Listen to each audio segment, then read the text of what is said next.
À travers champs d'Hector Berlioz. Ligne écrite quelque temps après la première représentation d'Orphée. Orphée commence à avoir une vogue inquiétante.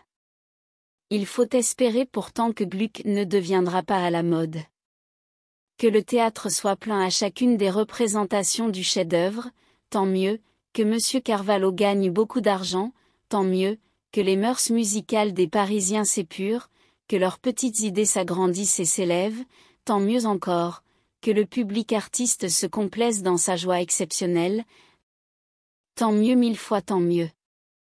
Mais que les Polonius, c'est le nouveau nom de M. Prudhomme, se croient obligés maintenant de rester éveillés aux représentations d'Orphée, qu'ils se cachent pour aller voir leur chère parodie dans un théâtre qu'il est interdit de nommer, qu'ils feignent de trouver la musique de Gluck charmante, tant pis, tant pis.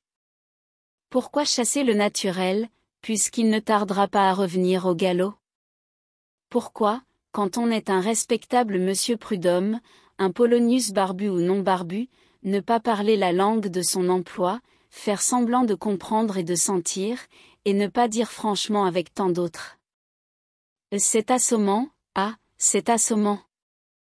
Je ne cite pas le mot en usage dans la langue des Polonius, il est trop peu littéraire. Pourquoi baisser la voix pour dire, comme je l'ai entendu dire si haut? Veuillez m'excuser, madame, de vous avoir fait subir une telle rhapsodie, assister à ce long enterrement, nous irons voir Guignol demain aux Champs-Élysées pour nous dédommager, car nous sommes volés, dans toute la force du terme, volés comme on ne l'est pas en pleine forêt de Bondy. Ce sont ces imbéciles de journalistes qui nous ont amenés dans ce traquenard. Ou bien. C'est de la musique savante, très savante, mais s'il faut étudier le contrepoint pour la bien goûter, vous avouerez, ma chère madame Prudhomme, qu'elle est encore au-dessus de nos moyens. Ou bien. Il n'y a pas de mesure de mélodie là-dedans, si nous autres jeunes compositeurs nous écrivions de pareille musique, on nous jetterait des pommes de terre. Ou bien. C'est de la musique faite par le calcul, et bonne seulement pour des mathématiciens. Ou bien. C'est beau mais c'est bien long. Ou bien. C'est long, mais ce n'est pas beau. Et tant d'autres aphorismes dignes d'admiration. Oui, tant pis, si ce nouveau genre de tartufferie vient à se répandre, car rien n'est plus délicieux et plus flatteur pour les gens organisés d'une certaine façon que de voir les choses qu'ils aiment et admirent insultées par les gens organisés d'autre sorte. C'est le complément de leur bonheur. Et dans le cas contraire ils sont toujours tentés de paraphraser l'aparté d'un orateur de l'Antiquité, et de dire: les Polonius sont enchantés, admirerions-nous une platitude? Mais, rassurons-nous, il n'en sera pas ainsi. Gluck ne deviendra pas à la mode, et Guignol, depuis quelques jours, voit grossir le chiffre de ses recettes, tant il y a de gens qui vont le voir pour se dédommager. Une des causes de l'excellent effet produit au théâtre lyrique par l'œuvre de Gluck doit être attribuée aux dimensions modestes de la salle qui permettent d'entendre et les paroles si intimement unies à la musique, et les délicatesses de l'instrumentation. Je crois l'avoir prouvé, les salles trop vastes sont fatales à toute musique expressive, aux finesses et aux charmes les plus intimes de l'art. Ce sont les vastes salles qui ont amené dans les livrets d'opéra l'emploi de ces non-sens, de ces sottises audacieuses, qu'on n'entend pas, disent les cyniques qui les commettent. Ce sont les salles trop vastes, je ne me lasserai pas de le répéter, qui semblent justifier certains compositeurs des brutalités insensées de leur orchestre. Les salles trop vastes n'ont-elles pas ainsi contribué à produire l'école de chant dont nous jouissons, école où l'on vocifère au lieu de chanter, où pour donner plus de force à l'émission du son, le chanteur respire de 4 en 4 notes, souvent de 3 en 3. Brisant, morcelant, désarticulant, détruisant ainsi toute phrase bien faite, toute noble mélodie, supprimant les élisions, faisant à tout bout de champ des vers de 13 ou de 14 pieds, sans compter l'écartèlement du rythme musical. Sans compter les hiatus et cent autres vilainies qui transforment la mélodie en récitatif, les vers en prose, le français en auvergnat. Ce sont ces gouffres à recettes qui ont amené de tout temps les hurlements des ténors, des basses, des sopranis de l'opéra, et ont fait les plus fameux chanteurs de ce théâtre mériter les appellations de taureaux, de paons et de pintades, que leur donnaient les gens grossiers, accoutumés à appeler les choses par leur nom. On cite même à ce sujet un joli mot de Gluck. Pendant les répétitions d'Orphée à l'Académie royale de musique, le gros s'obstinait à hurler, selon sa méthode, la phrase de l'entrée au Tartare.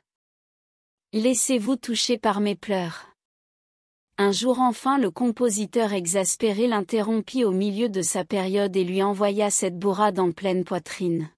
« Monsieur, monsieur. Voulez-vous bien modérer vos clameurs?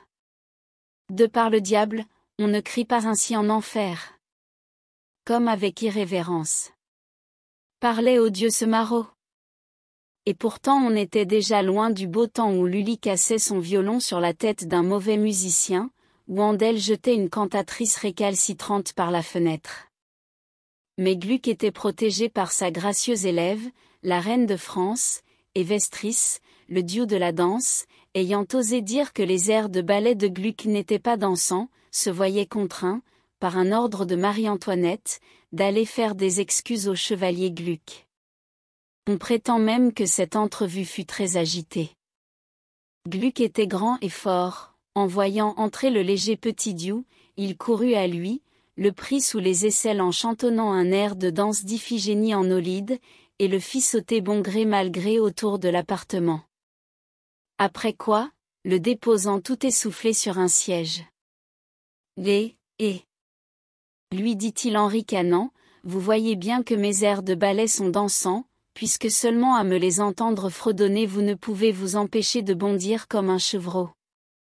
Le théâtre lyrique a précisément les dimensions les plus convenables à l'effet complet d'une œuvre telle qu'Orphée. Rien n'y est perdu, ni des sons de l'orchestre, ni de ceux des voix, ni de l'expression des traits des acteurs. À propos d'Orphée, je signalerai ici un des plagiats les plus audacieux dont il y ait d'exemples dans l'histoire de la musique, et que je découvris il y a quelques années en parcourant une partition de Philidor.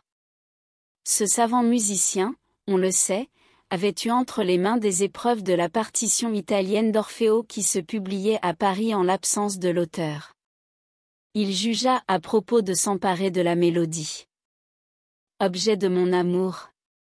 Et de l'adapter tant bien que mal aux paroles d'un morceau de son opéra Le Sorcier, qu'il écrivait alors. Il en changea seulement les mesures 1, 5, 6, 7 et 8, et transforma la première période de Gluck, composée de 3 fois 3 mesures, en une autre formée de 2 fois 4 mesures, parce que la coupe des vers l'y obligeait. Mais à partir de ces paroles, dans son cœur on ne sentait éclore que le seul désir de se voir. Philidor a copié la mélodie de Gluck, sa basse, son harmonie, et même les échos de hautbois de son petit orchestre placé dans la coulisse, en transposant le tout en la. Je n'avais point entendu parler alors de ce vol impudent et qui paraîtra manifeste à quiconque voudra jeter les yeux sur la romance de Bastien. Nous étions dans cet âge. À la page 33 de la partition du Sorcier. J'apprends que M. de Sévelinge l'avait déjà signalé dans une notice publiée par lui sur Philidor dans la biographie universelle de Michaud, et que M. Fétis a voulu en défendre le musicien français. La première représentation d'Orfeo étant censée avoir eu lieu à Vienne dans le courant de 1764, et celle du Sorcier ayant eu lieu en effet à Paris le 2 janvier de la même année, il lui paraît impossible que Philidor ait eu connaissance de l'ouvrage de Gluck. Mais M. Farranc a prouvé dernièrement par des documents authentiques que l'Orfeo fut joué pour la première fois à Vienne en 1762, que Favart fut chargé d'en publier la partition à Paris pendant l'année 1763. Et que Philidor s'offrit, dans ce même temps, pour corriger les épreuves et inspecter la gravure de l'ouvrage. Or il me semble très vraisemblable que l'officieux correcteur d'épreuves, après avoir pillé la romance de Gluck, aura lui-même changé sur le titre de la partition d'Orfeo la date de 1762 en celle de 1764. Afin de rendre plausible l'argument que cette fausse date a suggéré à M. Fétis. Philidor ne peut avoir volé Gluck, puisque le sorcier a été joué avant Orfeo. Le vol est de la dernière évidence. Avec un peu plus d'audace, Philidor eût pu faire passer Gluck pour le voleur. Je reviens maintenant à l'air de bravoure qui termine le premier acte de l'Orphée français. J'avais entendu dire qu'il n'était pas de Gluck, qui, pourtant, dans quelques-unes de ses partitions italiennes, a écrit plusieurs airs de cette espèce. J'ai voulu m'en assurer. Après avoir cherché inutilement à la bibliothèque du conservatoire la partition du Tancrède de Bertoni, d'où on le disait tirée, j'ai fini par la trouver à la bibliothèque impériale, et en feuilletant le premier acte de cet ouvrage, j'ai reconnu du premier coup d'œil le morceau en question. Il est impossible de le méconnaître, quelques notes seulement, dans la version d'Orphée, ont été ajoutées à la ritournelle. Comment cet air a-t-il été introduit dans l'opéra de Gluck? Et par qui le fut-il? C'est ce que j'ignore. Dans une brochure française qu'un nommé Cocchio, antagoniste de Gluck, publia à Paris en 1779, et qui a pour titre « Entretien sur l'état actuel de l'Opéra de Paris », le grand compositeur était violemment attaqué, et accusé de divers plagiats, notamment d'avoir pris un air entier dans une partition de Bertoni. Les partisans de Gluck ayant nié le fait, Cocchio écrivit à Bertoni, de qui il reçut la réponse suivante qu'il publia dans un supplément à sa brochure, intitulée « Suite des entretiens sur l'état actuel de l'Opéra de Paris » ou lettre à Monsieur S. Suard. Malgré la circonspection et l'embarras du musicien italien, et sa crainte comique de se compromettre, la vérité n'en éclate pas moins, d'une façon surabondante, je le répète, dans cette lettre dont nous devons la communication à l'obligeance de Monsieur Anders, de la Bibliothèque impériale. La voici. Londres, ce 9 septembre 1779. Monsieur. Je suis très surpris de me voir interpellé par la lettre que vous me faites l'honneur de m'écrire, et je désirerais fort n'être point compromis dans une querelle musicale qui, par la chaleur que vous y mettez, pourrait devenir d'une très grande conséquence.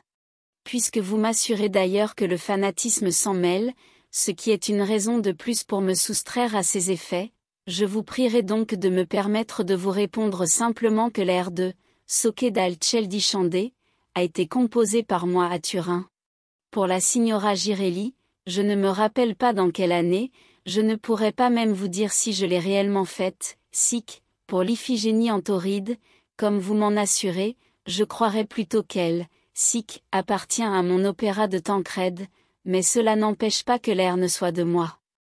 C'est ce que je puis, c'est ce que je dois certifier avec toute la vérité d'un homme d'honneur, plein de respect pour tous les ouvrages des grands maîtres, mais plein de tendresse pour les siens, c'est avec ces sentiments et la plus parfaite reconnaissance que je suis, monsieur, votre très humble et très obéissant serviteur, Ferdinando Bertoni. Tancrède fut joué à Venise pendant le carnaval de 1767, et l'Orphée français ne fut représenté à Paris qu'en 1774. Probablement le chanteur Legros, qui créa à Paris le rôle d'Orphée, ne s'accommodant pas du simple récitatif par lequel Calzabigi et Gluck avaient terminé leur premier acte, aura exigé un air de bravoure, Gluck, s'obstinant à ne pas vouloir l'écrire, et cédant néanmoins à ses instances, lui aura dit peut-être, en lui présentant l'air de Bertoni. Tenez, chantez cela et laissez-moi tranquille. Mais Gluck n'est pas justifié ainsi d'avoir laissé imprimer l'air de Bertoni dans sa partition, sans indiquer où ni à qui il l'avait pris. Cela n'explique pas davantage le silence qu'il semble avoir gardé, quand l'auteur de la brochure dont je viens de parler dénonça le plagiat.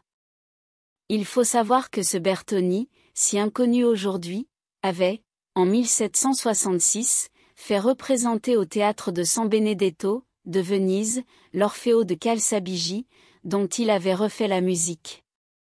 En publiant sa partition, que j'ai lue, il crut devoir s'excuser d'une telle hardiesse.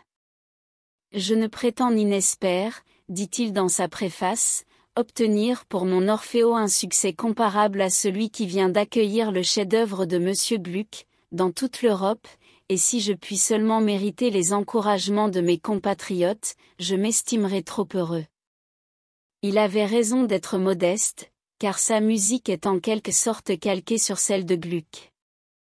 En plusieurs endroits même, dans la scène des Enfers surtout, les formes rythmiques du maître allemand sont si fidèlement imitées, que, si l'on regarde la partition d'une certaine distance, la figure des groupes de notes fait illusion, et l'on croit voir l'Orphée de Gluck. Ne se peut-il pas que celui-ci ait dit, à l'occasion de l'ère de Tancrède: cet Italien m'a assez pillé pour son Orfeo, je puis bien à mon tour lui prendre un air? Cela est possible, mais trop peu digne d'un tel homme pour qu'on se laisse aller volontiers à le croire.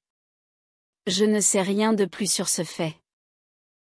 Quand Adolphe Nourry chanta à l'opéra le rôle d'Orphée, il supprima l'air de bravoure, soit que le morceau ne lui plût pas, soit qu'il connût la fraude, et le remplaça par un fort bel air agité de l'Écho et Narcisse, de Gluck.